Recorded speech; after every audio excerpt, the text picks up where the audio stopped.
Итак, всем привет. Может, кому-то будет интересно, полезно. Я надеюсь, для тех, кто не может побороть скрип, хруст стабилизатора там при переезде лежачих полицейских, как это было у меня. Итак, небольшая предыстория.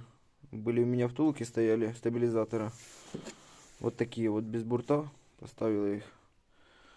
Название не знаю производителя, но качество откровенно Гуано. Проехало мало. Развалились, короче, появился люфт, стук и прочее со всеми вытекающими. Думаю, поменяю я.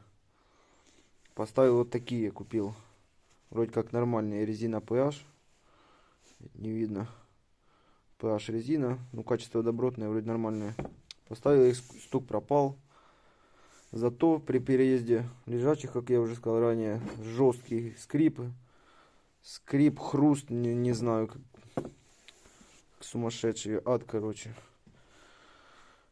Взял я, поехал, купил вот старые скобы, поставил новые, купил вот такие вот ФСО, две взял, две штуки, номерок, может кому-то надо, может и не надо, и вот такие вот стенблоки, втулки, вот такие вот Севи поставил и забыл.